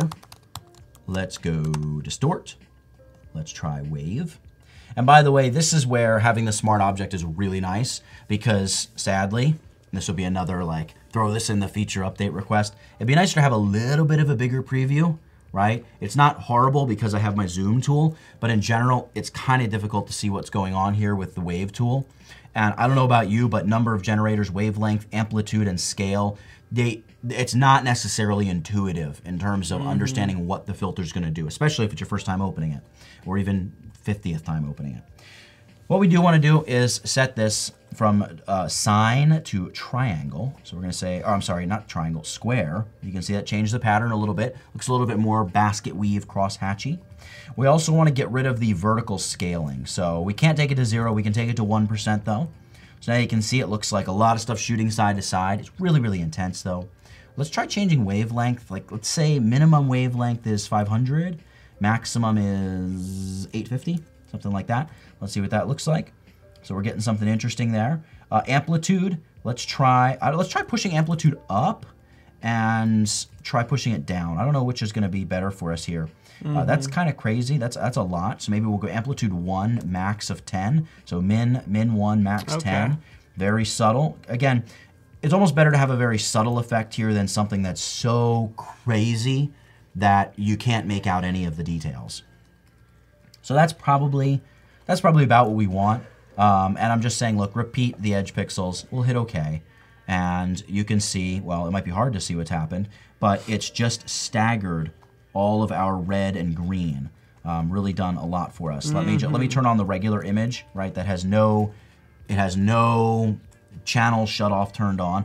Let's apply the same filter. I'm just going to go filter wave and hit OK. And you can see there's what it's doing. It's peeling stuff apart like that. Now maybe that looks awesome. Maybe that's not quite what we want. Maybe it is, right? The point is here, because we converted for a smart filter, we can hit that little arrow and double click on wave and say, you know what? Maybe the amplitude, the max should really be like 75. What does that look like? Hit OK. And that's pulling it apart even more, right? Or maybe that's still not good enough. I want the lines to be kind of taller. So I'm going to say wave. Let me see here. I don't want to change vertical. This is where it gets tricky for me because I don't always remember what exactly all these do either. Let's try bringing horizontal. That you can see that's doing the side-to-side movement for us. Amplitude is also saying really go crazy side to side, and then the wavelength. One of these is going to allow us, oh, maybe it's number of generators here. Not really number of generators. The point is, there are ways that you can stretch it to make your glitch really tall as well. But I'm going for more of the fine glitch, so I'm fine with where we are. I'm going to set this to like 250 to 750. So a lot of variation. Amplitude of 5 to about 35 is going to work for us, and a horizontal scale of 100%. And yeah. So there's what we're getting. And when you have something like this, I'm going to delete the first glitch layer, by the way, because I can just click on this. And at this point, you can choose. Like, you don't have to shut off only green and blue, right? If you just shut off green, you get this. Maybe that's what you want for your particular effect. Wild. If you just shut off blue, you get this, right? If you just shut off red, you get the same thing as just leaving red on. But if you shut off red and blue, you get kind of that green magenta type thing, which for me, these are the colors I remember back in the day when I was a very young child watching VHS tapes, and you would get the kind of the squiggles and the static and the glitchiness. That's kind of what I remember. And then we can try setting this to a blend mode like lighten, right? That's going to knock away everything. Well, that's going to knock away everything except the greens, right? That's kind of cool. Maybe we could try screen. Screen's a bit too strong. We could try darken. Darken retains the purple. Okay, so you have a lot that you can do, and of course you can layer these. So we can say, okay, and then I'm going to duplicate this Command or Control J, and I'm going to double click on there, and I'll say this one I want to be darken. So now we've got our greens and our purples, okay? And this is an extreme glitch effect. So you probably also want to just reduce the opacity, like give me 25%. And this one too, give me 25%. So now what you've got is just a really subtle glitch effect that's happening. Maybe the purples need to be a little bit more. They're a little harder to see. Push that up to like 65 maybe. All right, 65 is a bit much now. 45, and the green now needs to be pushed up to match. 35, there we go, something like that. So you get this extreme glitch effect on top of everything else. Now, admittedly, with an effect that's as fine as this disintegration effect, you might not want to layer on something as complex as like this crazy glitch as well. But if we, if I take like this glitch layer, right click and say, well, I can't do that. I was thinking it's only layer styles. Let me open up another image. I actually have one open here. All right, let's drag this glitch layer over. I'm just gonna drop it, hold down Shift, drop it right in the middle of this image. And what we can do here, collapse our libraries panel. I'm gonna unlock the background layer. I'll right click on it and say convert this to a smart object, convert it for smart filters. We can drag the little double circle smart filter and drop it right on that image. You just did a click and drag? So yep, you simply click that and you just drag it right down and drop it on your smart object. Boop. And now we've applied the wave filter to this image. We probably also want the glitchy effect. So we could do a number of things. You could right click and copy the layer style, but you know, it's easy enough to copy a layer style or to apply that layer style, excuse me. So I'll double click on this and let's just say, let's leave green on. And it's not working. Why? Because we need to duplicate the layer. You want your glitch layer up on top. And we'll apply that real quick.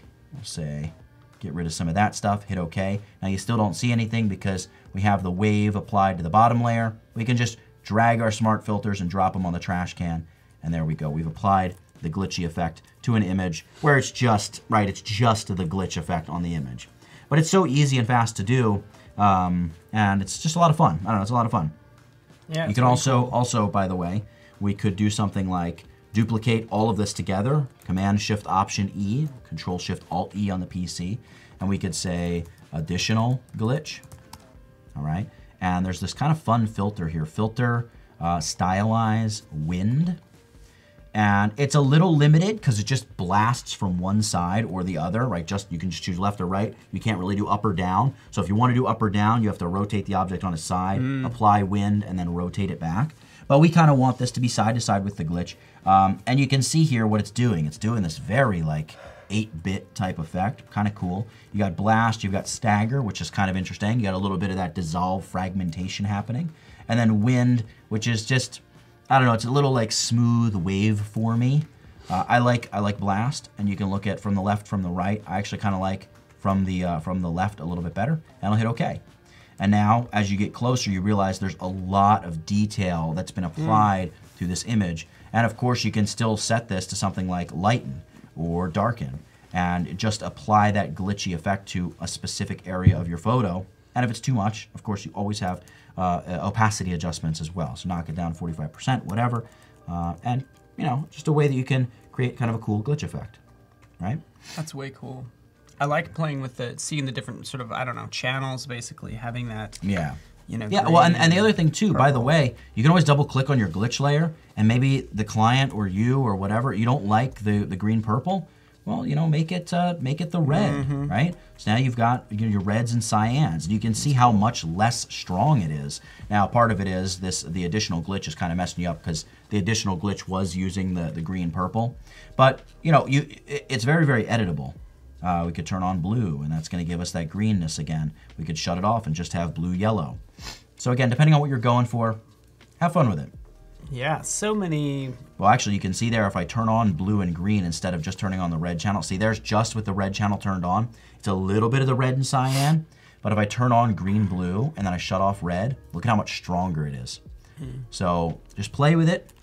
All the different stuff does all the different things, and you get a really, really cool effect. Now, on top of this, since we're here, there are a lot of really great VHS overlays. There's some you can download for free, like on YouTube. You can literally search free video grain, VHS grain, or you could do something like I did. You'd go to Adobe Stock or wherever your stock photography purveyor of choice. But with Adobe, you're integrated right into Photoshop, and just drag a VHS overlay over the image. And this part, you know, kind of simple here, right? Nudge it into the corner, grab that, stretch it out. I don't know that I want to constrain that proportion, so hold down Shift and just force it to go where you want it to go. It doesn't really matter if it looks distorted, the whole thing's distorted. Enter or return to commit the change. We'll zoom in a little bit, and all you do is set this to the blend mode screen.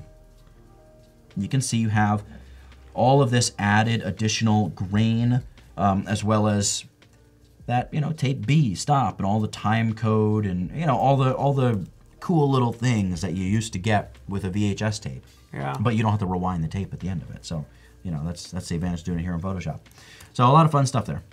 Very cool. And what's cool about this is you mentioned Adobe Stock. You can get these from Adobe Stock. You can also contribute to Adobe Stock. So as you're doing these techniques, think about, well, what if I upload them to Adobe Stock? Maybe, I don't know, let's see where it goes. Yeah, because it's not only photos, it's a lot of art assets as well, graphics. You can post that stuff and sell it. All right, so we will close this. I'm going to save this here. I'll just save it to my desktop. Call this day 3. Welcome, Destiny, if you're just joining us. I'm here with Nathaniel Dodson. Tutvid, as he's known online, and we're doing Photoshop magic, really it's beginner Photoshop to stuff that might seem a little more advanced. But all you were doing here, right? Again, if you really rolled back, it was just it's layer masks, it's some layer effects. masks, a little liquefaction, and the disintegration brushes. Like the brushes that you can add to Photoshop really are what allow you to get the realism the way you want it to be. And you could even do stuff like, you can kind of tell that that's her arm. I would probably go in and use hue saturation and desaturate it, give it a blue tint, make it just look like everything else. Maybe keep a little piece of it flesh colored because there should be some fleshy bits that are flying out of there as she disintegrates. Just things like that. Last but not least, let's do a little bit of grading with curves. So I want to show you a couple things with curves here, and then we'll move on to a couple other little things. Less than 15 minutes for portfolios. Get those in. Submit those portfolios.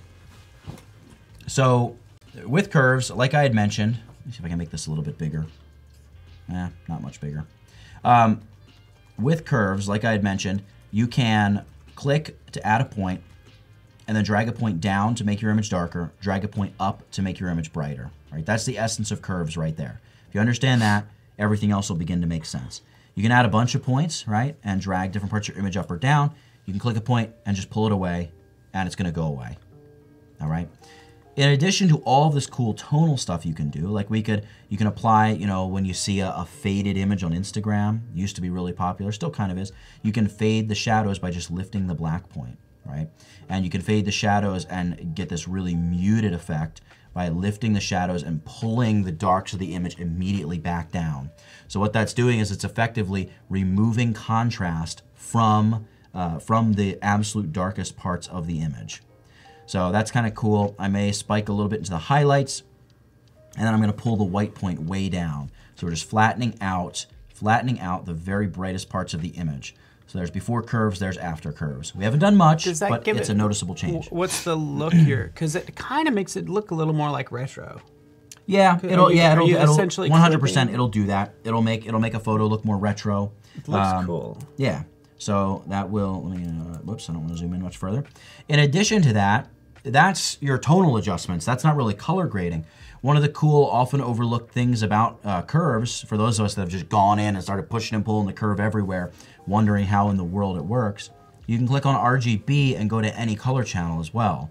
So we could go to a red color channel, and you push it up. Well, you're not adding brightness to the photo, you're adding red to the photo. The opposite of red is cyan, so you pull down on this, you're adding cyan to the photo. Now it works just like the tonal stuff.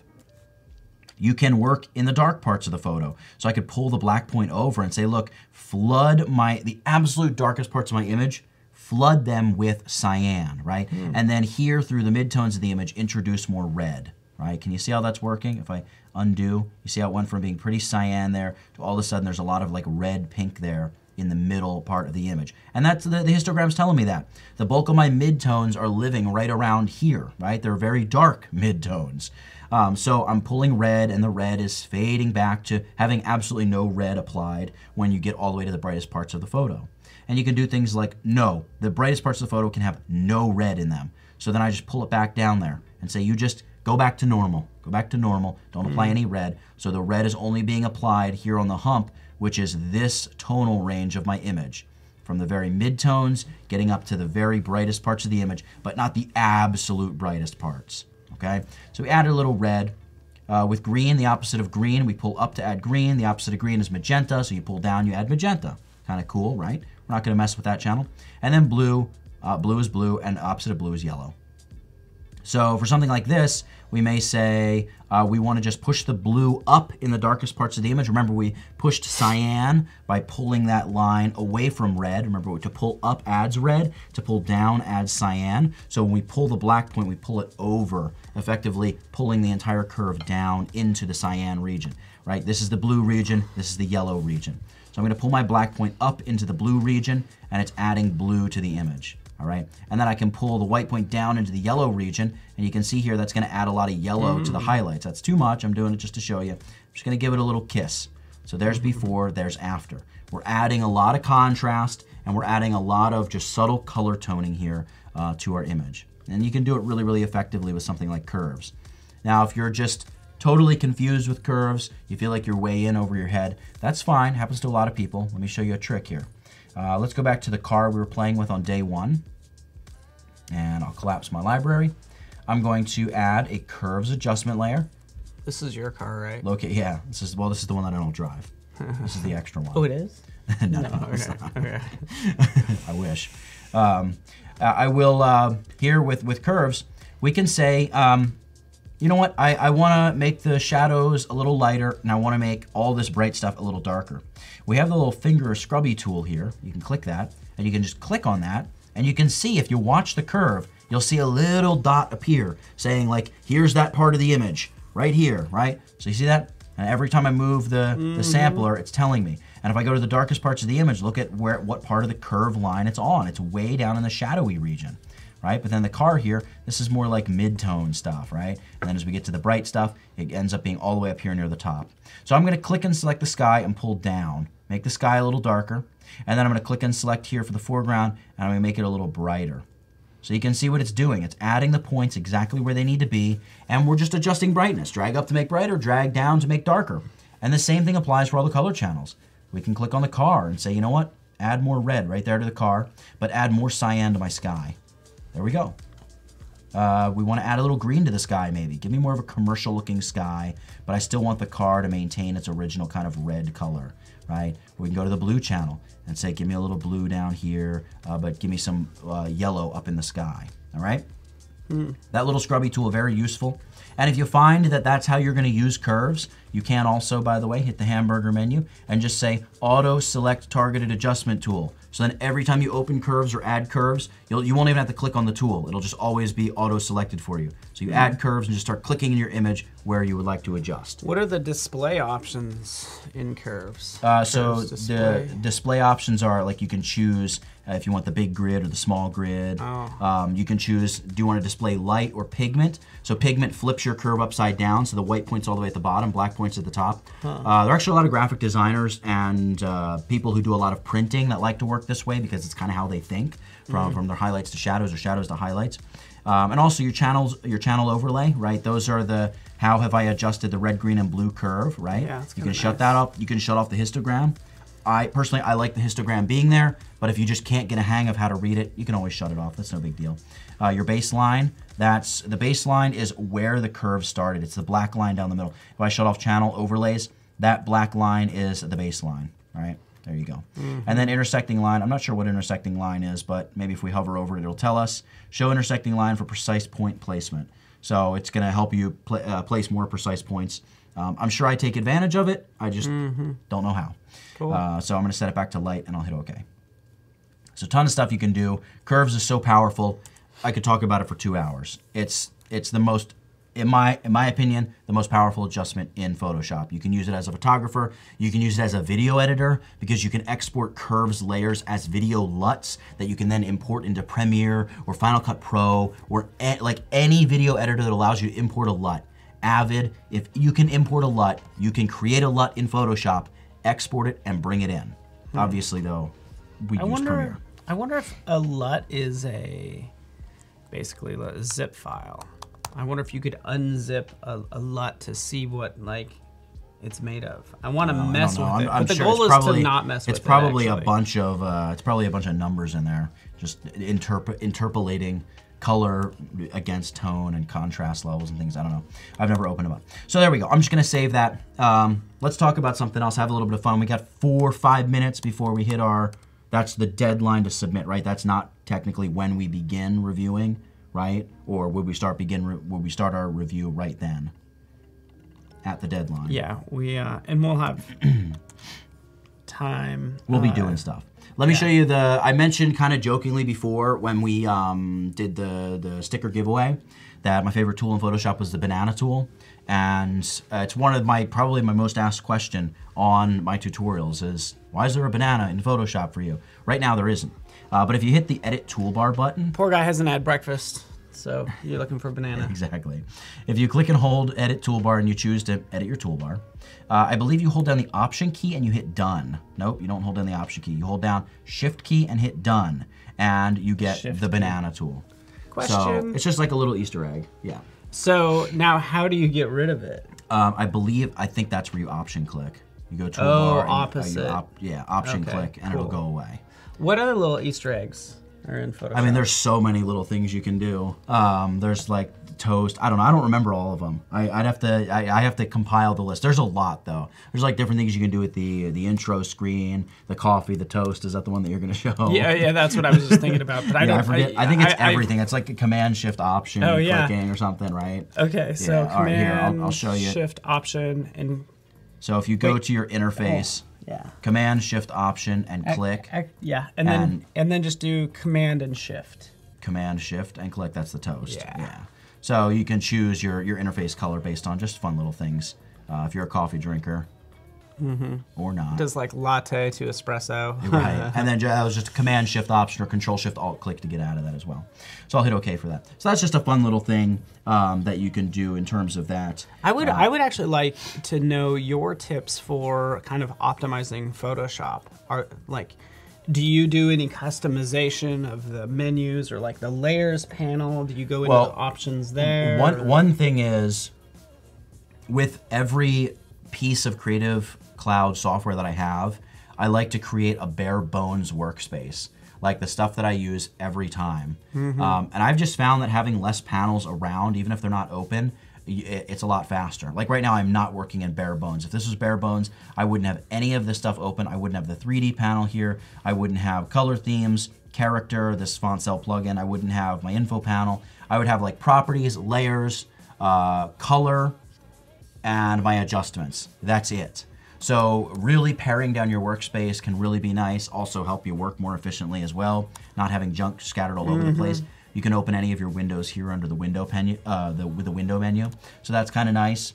There are also all of the performance options up under Preferences, Performance. I knew it was there. And you can allocate amounts of RAM. So it'll tell you here I've got 16 gigs of RAM, which, 13,000 megabytes, 14,000. It's the 16 gigs that this laptop has. And you can say, look, I'm gonna let Photoshop use even more RAM. I keep it around like 70% or so. You can reduce the number of history states. That kind of stuff helps Photoshop move a little faster. You can use the graphics processor. If you have a really powerful graphics card, that can help with some of the operations that, that Photoshop. And I guess that's just below that has the history and cache. Depending on what you're doing, so if you're using lots of layers, you have web/UI. And then you probably deal more with like, like at least some high pixel stuff. Yeah, because I do work on a lot of high resolution stuff. So yeah, I mean, it's just, there's a lot of stuff you can into your hacks. I want to know if anybody has any like hacks or maybe certain shortcuts you might set up. That sort of thing is always kind of fun. I think my biggest one really is in the layers panel. Yeah. Changing, if you go to panel options, this is what I like to do, is change to layer bounds. Oh, I hate that. Oh, you do? Yeah. So what layer bounds does is if you create a new layer, let's say I use the brush tool here and I make just a dot. Let me make it black so we can see it in the layers panel. And I just create a dot in the middle. See how it changes the size of the layer? Yeah. But it's good to, if you have a lot of layers, to kind of recognize what's there. I just like how it just gives you... Yeah. It doesn't show where it is. You're probably right. I'm just OCD, I guess. I want all my icons to be the same size. I'll tell you something that I do like before we head out of here is or before we move to portfolio reviews. This add copy to copied layers and groups. I believe this is default with Photoshop, so every time you duplicate a layer, it says glitch copy 2, glitch copy 3. You can go panel options and just shut that off. I always do that as well. Yeah. And then I also turn that off. Expand new effects. Yeah, yeah, 100%. Perfect. Yeah, so those are just a couple little things. There's a lot of stuff. Every menu or every panel has this menu, and there's all kinds of cool stuff that you can usually look at. Like this, add mask by default. Maybe you don't want to add a mask by default. It just clutters up your layers panel. There's a lot of cool things, and I think every panel has, well, I'm sure every panel has stuff you can do and not do. Info panel has a lot of interesting stuff as well. So panel options, there's all kinds of stuff in here that you can play with. Wow. So. Another thing I sometimes turn on is history panel. I turn on, like sometimes if I'm toggling on and off layers, especially if you're doing lots of, like what are those color adjustments or whatever. Oh, I sometimes the ability to undo. Undo the on and off layers. Yeah, so under the history options, I do that as well. Make layer visibility changes undoable. Which sounds very weird. It sounds kind of hard to get your head around. Well, it can be annoying if you do a lot of clicking your layers on and off and you only have like 30 history states. Oh, that's true. Because you're gonna fill up your history panel really fast. But yeah, I agree. It's something that I like to do because sometimes, I do that toggle back and forth really quickly. So there's a lot of stuff. There's a lot of stuff you can do. Don't sleep. The hamburger menu, which is I love the little name. Whoop! I didn't want to clear my history, but I just did. By the way, that's something you can also do is clear your history. Now I can't undo anything. I'm gonna delete curves. So what are we looking at? Should I move on to something else? No, you know, it's about that time, by the way. Okay. It is about that time for portfolio reviews. Very exciting. So let's go ahead and take off in our spaceship. Oh.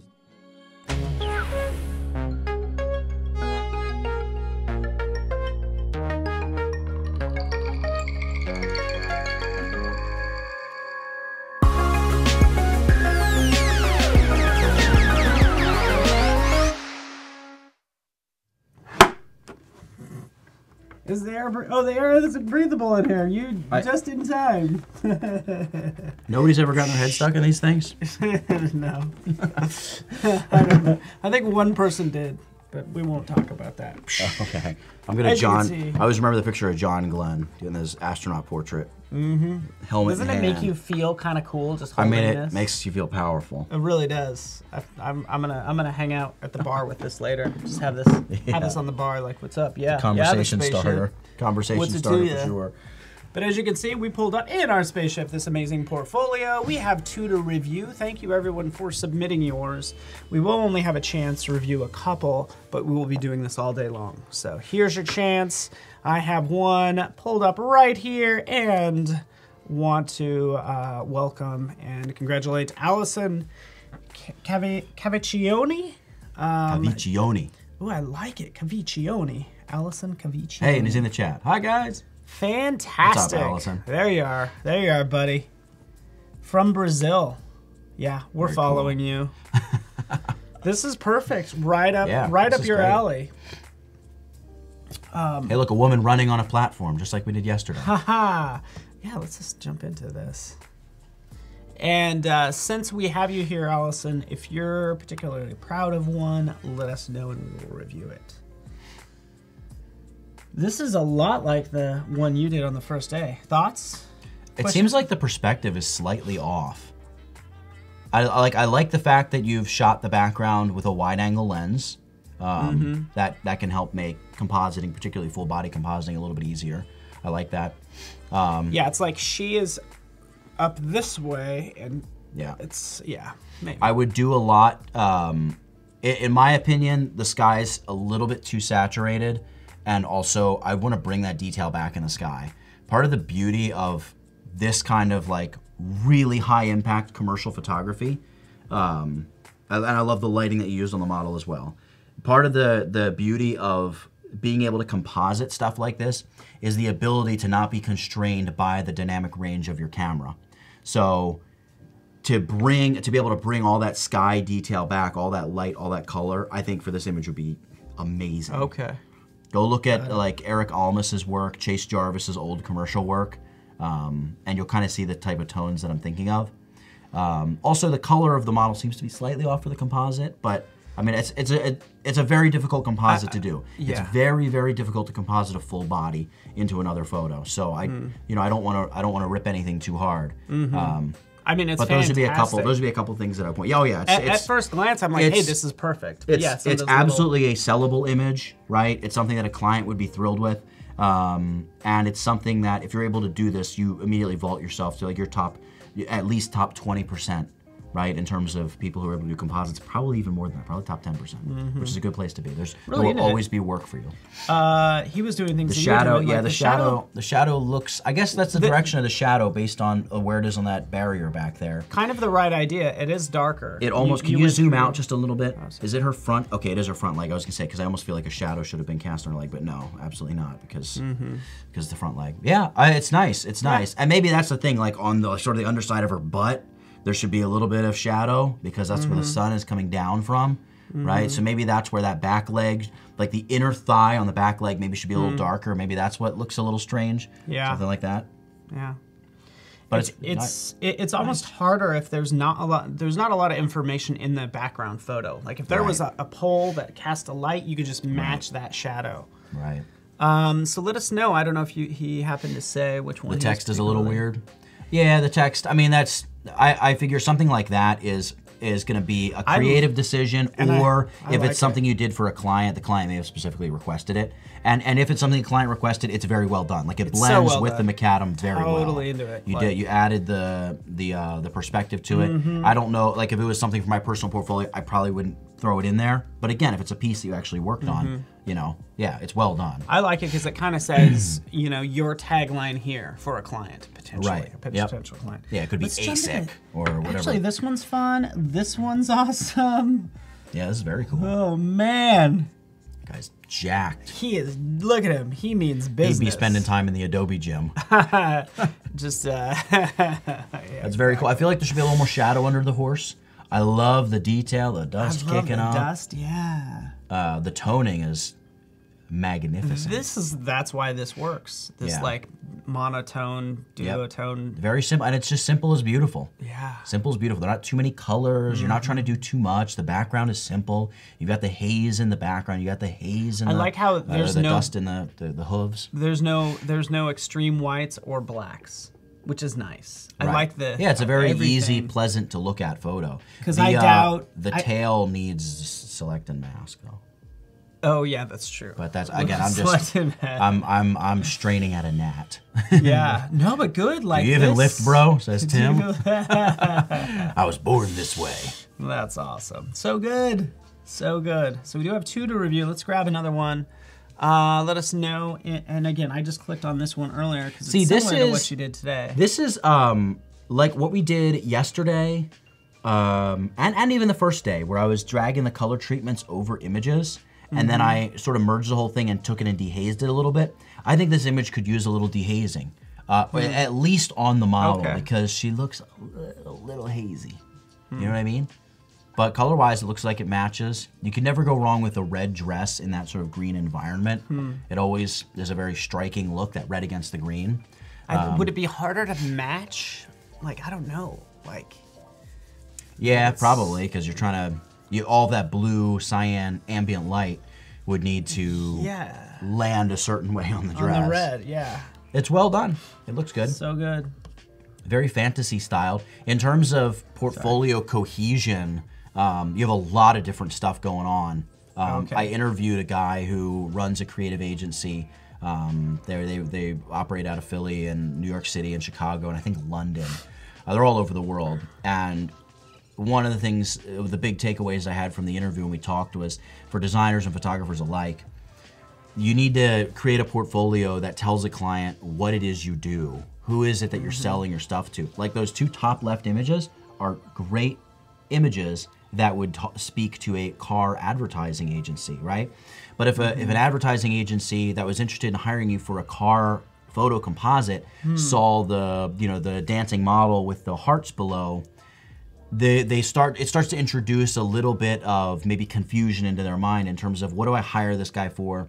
Does he just do these 1 or 2 things, or does he do all this stuff? Yeah. You know what I'm saying? That's a good point. And it's not to say that doing personal projects isn't a good idea. It's a great idea. And I would say that, like, woman in the red dress in the forest, guy playing the upright bass or the cello or whatever's going on there, the SWAT guy standing in the Tokyo alley, and the running woman and the centaur, those 5 images could go in a portfolio together. Yeah. Right? They're all a single object, composited, very similar style. Maybe the colors are a little different, contrast levels are a little different. You want to try to, you know, be consistent with that stuff. And also, you really want to remove the absolute biggest piece of advice, other than portfolio cohesion, is when you're putting your portfolio together, it would literally be better to have the 2 images of the car composites in the top left than to keep, like, the guy with the alligator at the bottom, right? The light levels aren't quite right. It's probably that, and it looks like the woman with the hearts around her. Those are probably your 2 weakest pieces. The problem is when a client or an agency looks at your portfolio, they don't look at your best stuff unless all you have is the best stuff. They look right at the worst stuff. Because if a client's ready to spend $10,000 with you, they aren't thinking he could be as good as this. They're thinking we could pay this guy $10,000 and he could be as bad as the worst piece in his portfolio. Oh. So you never, like, you want the worst piece in your portfolio to still be amazing. Yeah. If something is just kind of okay, from a business standpoint, you're better off just pushing it out of your portfolio. And it's so difficult to do as an artist, because there are photos I've taken that I know aren't great, but I was there, I was in the process, I have this emotional connection to the photo, so it's so hard to cull a portfolio, but being able to edit your own portfolio, it's the best attribute that a photographer, a designer, I think anybody can have when your work consists of presenting what you've done. If you're a construction worker and you do marble showers and you have 8 amazing photos of like $1 million showers, and then you throw in another photo of a McDonald's bathroom you did that looks kind of bad, what's somebody gonna think when they look at that? Would you spend $5,000 to have that person come and put a marble shower in at your house? You'd be looking at the Walmart bathroom saying, is that what I'm gonna get? Or am I gonna get the amazing stuff? Yeah. So it's just a way to think about it when you're putting your portfolio together, and it's been something that's been really helpful for me. I'll put it to you that way. So like editing is key. I just clicked on this link, by the way, so he does have a portfolio. So you could have everything in your Behance. Right, and you could split it up. Behance projects. You could have food, you could have cars, you could have portraits, right? Or even edit this down, like you said. Well, yeah, right. So you would edit it down, but also you want your homepage to show something specific, not a medley of your work. Because a medley of your work it's cardboard, right? Nobody knows where to go. I would open with, here are my vehicle composites, and that's all they see on the front page, right? And if you're approaching a client who you know wants composite or portrait composite work done, don't send them to your home page. Link them into your portrait composite portfolio. And then if they want to explore your site and look at your About Me page and other portfolios, they can do that. But you sent them, here's what I do, right? But also, if your passions are food photography and automotive photography, my advice would be start 2 different websites altogether. It would be like, this business name, my personal name. Under my personal name, I do all the automotive photography. Under this business name that I've made up, that's the food photography business, but it's still you on the back end. It just gives clients immense peace of mind, because you're not going to show up with a broccoli stalk to photograph a Lamborghini, or vice versa. They're not expecting a zooming picture of a cheeseburger coming around the corner of the bar.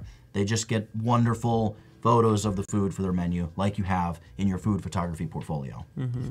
Yeah, and with the web, it's so much more difficult, right? Because if you hand a physical portfolio, here's my car portfolio, boom, that's what I do. But then for the client that is into restaurants, here's my food portfolio, that's what I do. With websites, it's all right there, so they can click and they can see. And the horrible thing is, you might have Audi might want to hire you to shoot their new cars, but they click on this portfolio and they see some images in there that they really don't like, and they're like, oh man, we really don't like these images.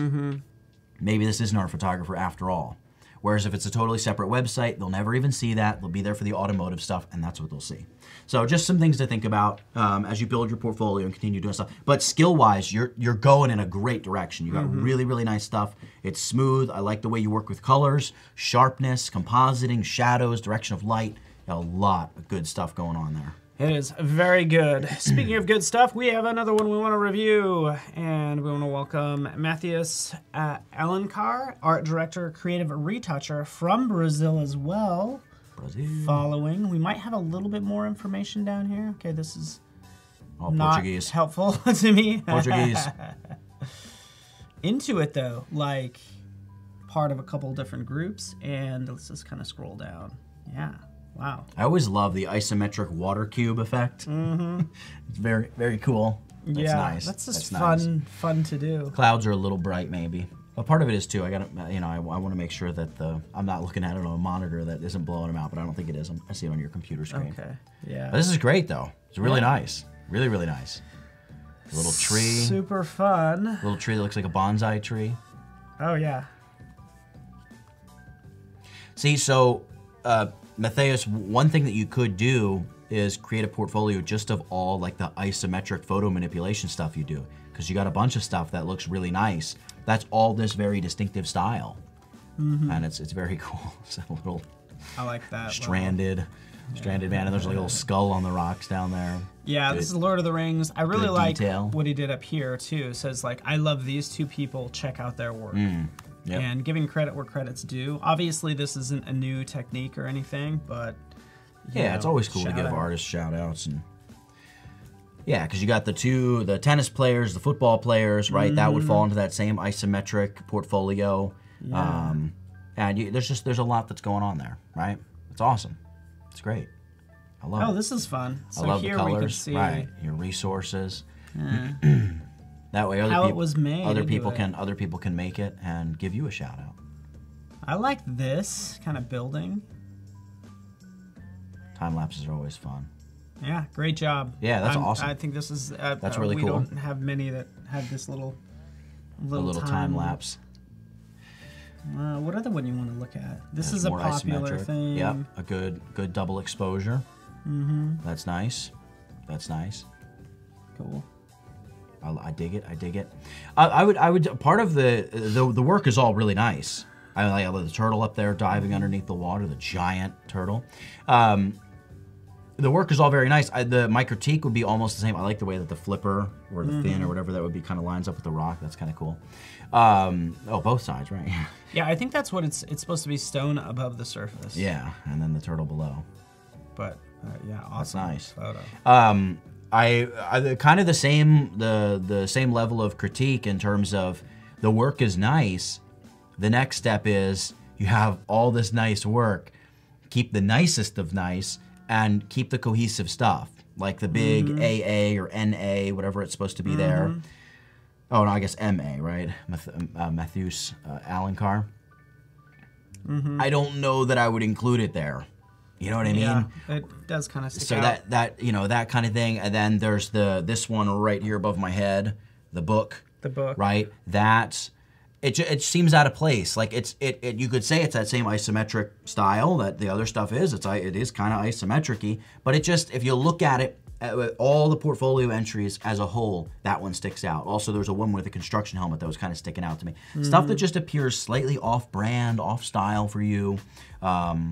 It's not that you can't have a miscellaneous portfolio, and there's use for that, right? It's always good to show people you can do different things as well.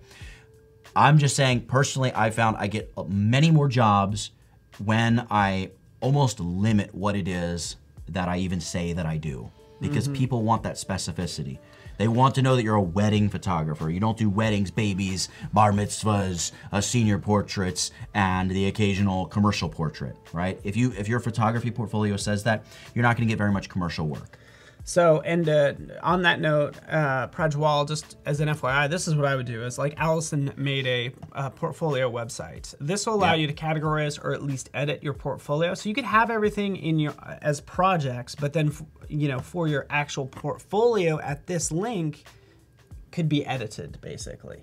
So you don't need to get rid of these projects, but you select the projects that you want, and then it becomes your website. Right, but do know if it's online, it's findable.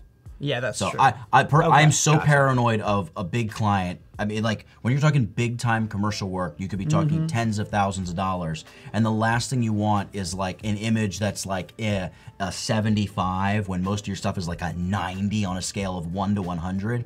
The 75 image being the thing that, like, in the corporate boardroom, they're like, we love everything, but there's this one image that's hanging us up, and this other retoucher or this other graphic designer, their portfolio is great top to bottom. The other designer or photographer, they're gonna get the job.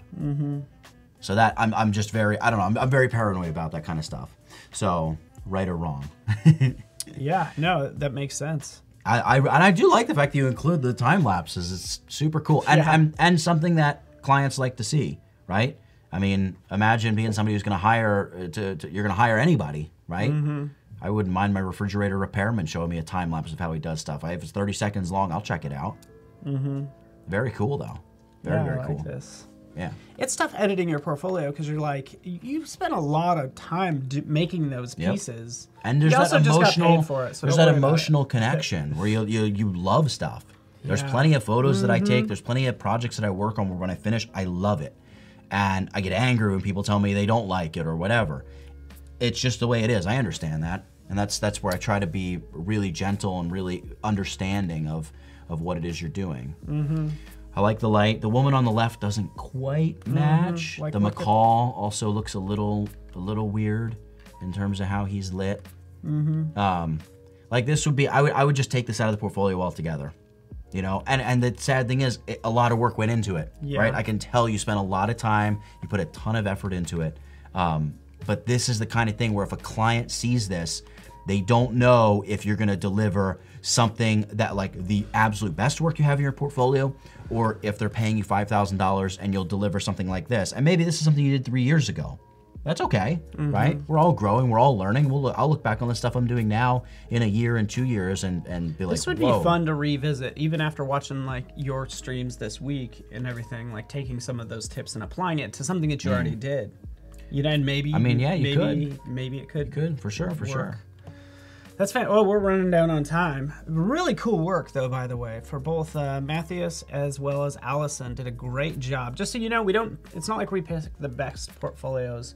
We like to pick ones that obviously they spent time on building out a portfolio, adding in information off to the side. Plus, you get Paul to follow you on Behance. That's cool too. Yeah, I'm always stalking people. But this is perfect. Like even for the branding, we already have the branding right here. You don't need to put it in there. Well, he might show the sketches of the logo, everything like that, and that's totally fine. Okay. You know where I would include this, Matthias? On your About Me page. Oh yeah. I would probably put it together into one of your little time-lapse videos. Yeah. Right? And find an interesting way to present it, right? And you don't need to show all of this, but you could show the process, the sketching process, a little bit of the editing process. And you know, can you scroll up real quick, one more? Right? Like this photo, this would be a cool photo for like one of the headers on your website, right? Like your aesthetic. Yeah. What it is that, you know, you're sort of showing the essence of you a little bit. You see some of the stuff that you use, that you're into, and it's great for stuff like that. So it's, I don't know, I understand the feeling. You have the stuff, you want to show everything, but you also want to get paid for the work you do. I mean, it's fun to be a starving artist until you're actually starving. You know, it's nice to get paid for your work occasionally. Yeah, but until you get paid, you have freedom to do whatever you want. When you're not working for a client, this is a fun time to get involved with the challenges that we have every week, and then portfolio reviews we have. Can you resubmit your portfolio for the next stream? Yes. Yes. You could submit it for each segment you can, but yeah, we're kind of wrapping up, man. It's been a true pleasure. Yeah, have you had a good time? Yeah, I've had a great time. Yeah, this is... And like always, didn't quite get to everything that I wanted to cover, but that's good. I guess it's good to good to have too much than you should do like nothing to do. I think you should do like some tutorial videos online or something. Maybe you should get into that. I'll consider it. You should consider doing it. Think about starting a channel. Think about maybe people would enjoy it. I don't know. I think they would love it. Rachel Rice, this has been immensely helpful. Thanks, Rachel. I appreciate that. So there we go. Tutvid. Obviously, if you click the I don't info think I have tab, anything on my Behance. Yeah, don't go there. I should, but I don't. Maybe I'll start putting search on his name. That'd be good. And then we do have to go because we do still have to fix this issue. Yeah. We gotta fix that. I don't know why every time I look at the background, I'm like, can we fix that? Well, it's been fantastic. I'm so glad people are going to review the replays. Not right now because we have Jesus Ramirez coming up next. More Photoshop magic from basics to the more advanced. I promise you're going to learn something. I learned so much from you. Have you had a good time? I always have a good time when I come out here. Yeah, that's why we I always like have a good you. time. I always have a good time when I see chat, when I see people. All it takes is one person who says, I enjoy it, or I learned something. That's it. I'm good. 1 is more than 0. I'm happy. Yeah. Awesome. Well, thank you so much, everybody. Stick around. Nathaniel, you're a class act. We appreciate you. Stay tuned. Jesus will be up next. Thanks, everybody. Peace.